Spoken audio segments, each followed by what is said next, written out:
श्री स्वामी समर्थ. जय जय स्वामी समर्थ. नमस्कार मैत्रिणींनो, स्वागत आहे तुम्हा सर्वांचं पुन्हा एकदा माझ्या या नवीन व्हिडिओमध्ये. तर 17 मे 2026 वार रविवार आणि या दिवसापासून अधिक महिन्याची सुरुवात जी आहे तर ती झालेली आहे. आणि हा अधिक महिना 15 जून 2026 वार सोमवार या दिवशी समाप्त होणार आहे. यावेळी ही अमावस्या सोमवारच्या दिवशी आल्यामुळं ही अमावस्या सोमवती अमावस्या म्हणून ओळखली जाणार आहे. आपल्या हिंदू धर्मात हा अधिक मास अत्यंत पवित्र आणि पावन महिना मानला जातो. धार्मिक दृष्टीनं हा महिना अत्यंत शुभ आणि फलदायी मानला गेला आहे. या अधिक महिन्यात केलेली आपण कोणती पण छोटी मोठी सेवा असेल, उपासना असेल, व्रत वैकल्य असतील तर त्याचं आपल्याला 33 पटींनी अधिक फळ प्राप्त होतं, अशी धार्मिक आणि पौराणिक मान्यता आहे. अधिक मासाचे अधिपती हे साक्षात भगवान श्रीहरी विष्णू आहेत.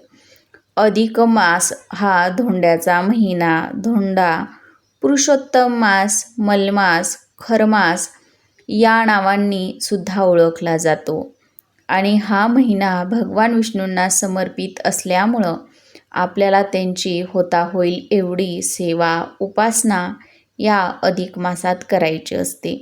या महिन्यात 33 या संख्येला खूप महत्त्व दिलं जातं. या महिन्यात 33 दिव्यांचं दीपदान, 33 अनारशांचं दान, 33 फळदान करण्याची परंपरा आहे. या 33 संख्येचा संबंध हा थेट 33 कोटी देवी देवतांशी जोडला जातो. आपल्या हिंदू धर्मामध्ये 33 कोटी देवी देवता आहेत अशी धार्मिक मान्यता आहे. आणि म्हणूनच या 33 कोटी देवी देवतांशी हा 33 अंकाचा संबंध जोडला जातो. तर बघा, अधिक मास हा दर 3 वर्षांनी येत असतो. या महिन्यात दानधर्म करणं, जप, नामस्मरण, पवित्र नद्यांमध्ये स्नान करणं किंवा तीर्थक्षेत्री जाऊन स्नान करणं अत्यंत शुभ मानलं जातं.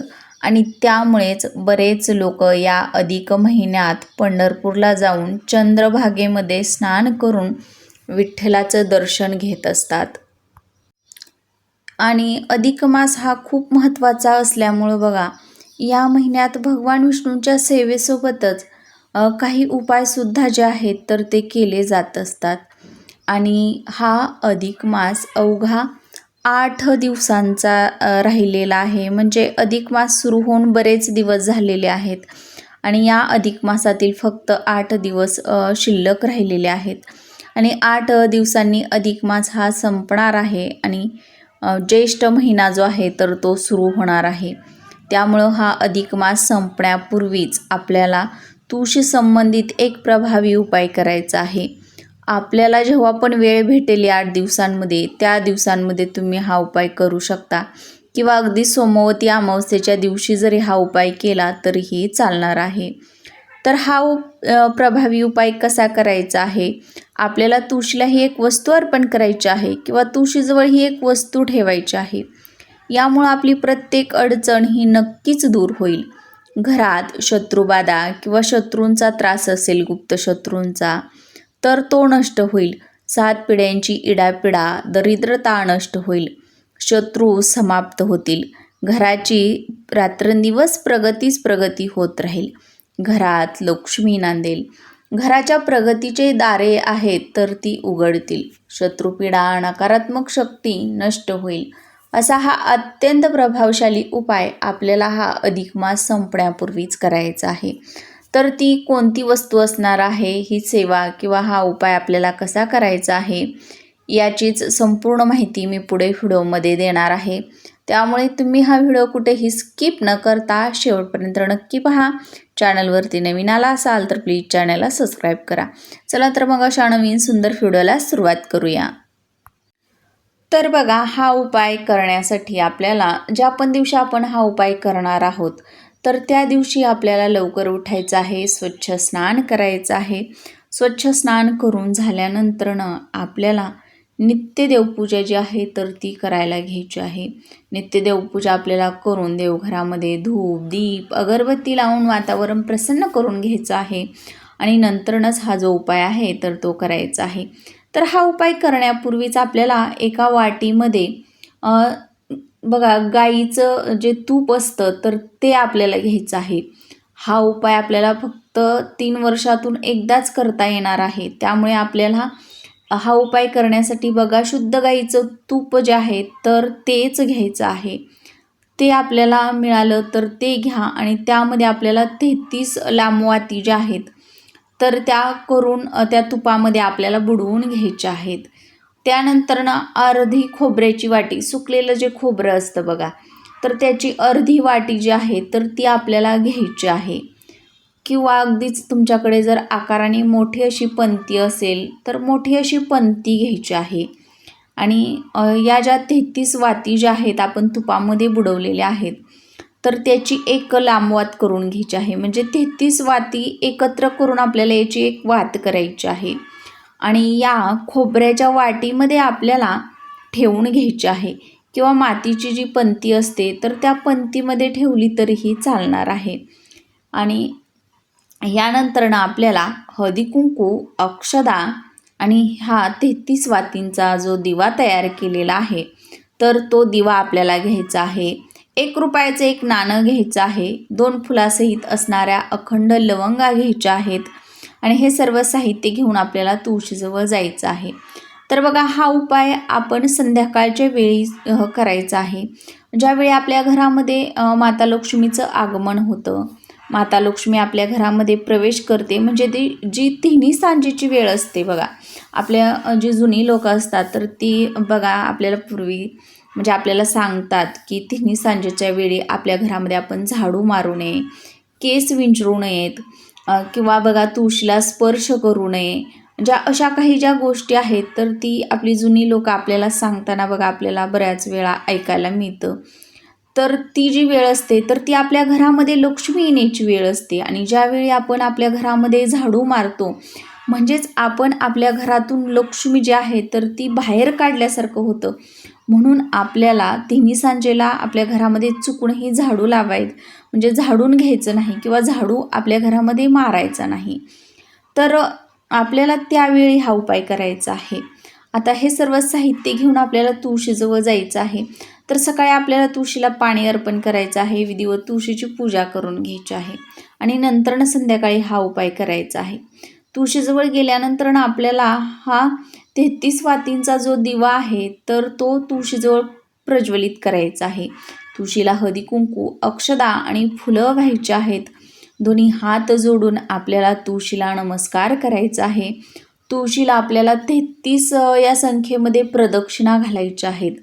ओम नमो भगवते वासुदेवाय नमः या मंत्राचा जप करत आपल्याला तुळशीला या 33 प्रदक्षिणा घालायच्या आहेत. आता बघा आणि ह्या ज्या 2 लवंगा असणार आहेत आपल्याला आपण घेतलेल्या फुलासहित 1 रुपयाचं नाणं जे आहे तर बघा आता या ज्या लवंगा आहेत तर त्या या दिव्यामध्ये आपल्याला टाकायच्या आहेत आणि हे 1 रुपयाचं नाणं जे आहे तर ते सुद्धा आपल्याला तुळशीजवळ अर्पण करायचं आहे.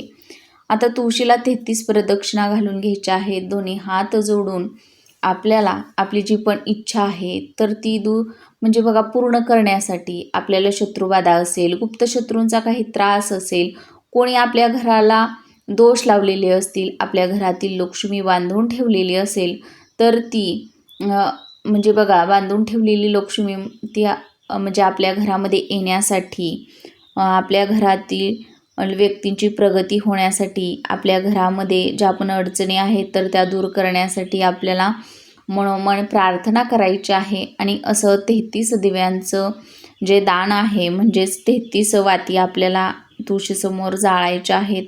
म्हणजे हे एक प्रकारचं एक दीपदान केल्यासारखं जे पुण्य आहे तर ते आपल्याला प्राप्त होत असतं. अधिक महिन्यामध्ये बघा भगवान श्री हरिविष्णूंची जो पण व्यक्ती मनोभावे सेवा करतो, उपासना करतो त्या घरामध्ये माता लक्ष्मी या प्रसन्न होत असतात, अखंड वास करत असतात.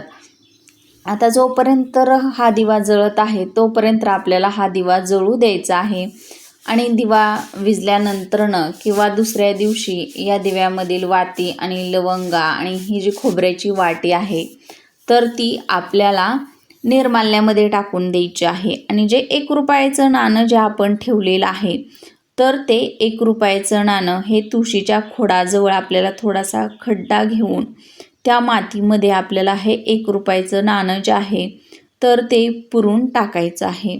तर अशा पद्धतीनं आपल्याला तुळशीजवळ ही जी वस्तू आहे तर त्या ठेवायच्या आहेत. यामुळं आपल्या घरामध्ये अखंड लक्ष्मीचा वास राहत असतो. हा संपूर्ण महिना भगवान श्री हरिविष्णूंच्या सेवेसाठी, माता लक्ष्मीच्या सेवेसाठी अत्यंत पवित्र आणि शुभ मानला गेला आहे. या महिन्यामध्ये आपण जेवढे पण नामस्मरण करू, जप, तप, व्रत वैकल्य करू तर त्याचं आपल्याला नक्कीच हे फळ प्राप्त होणार आहे. आणि म्हणूनच आपल्याला हा अधिक मास संपण्यापूर्वी हा जो उपाय आहे तर तो आवर्जून करायचा आहे. यामुळे आपल्या घरामध्ये पैसे येण्याचे बंद मार्ग जे आहेत तर ते नक्कीच उघडे होतील. आपल्या घराची प्रगतीची जी दारे आहेत तर ती उघडतील. आपल्याला कष्ट आणि मेहनत तर हे करायचेच आहेत, पण कष्टाला, मेहनतीला आपल्या नशिबाची, भाग्याची साथ मिळावी, आपल्याला दैवी शक्तीची साथ मिळावी आणि आपण जे पण काम करतो, कष्ट करतो, मेहनत करतो तर त्याचं फळ योग्य ते आपल्याला प्राप्त व्हावं यासाठी असे छोटे मोठे उपाय जर आपण काही खास तिथींना केले तर त्याचे जे फायदे आहेत तर ते आपल्याला नक्कीच मिळत असतात. तर माहिती आवडल्यास लाईक करा, शेअर करा आणि चॅनेलवर नवीन आला असाल तर प्लीज चॅनेलला सबस्क्राईब करा आणि असेच नवनवीन माहितीपूर्ण व्हिडिओ पाहत राहा. पुन्हा भेटूयात अशाच एका नवीन सुंदर माहितीपूर्ण व्हिडिओसोबत. तोपर्यंत सर्वांना माझा श्री स्वामी समर्थ.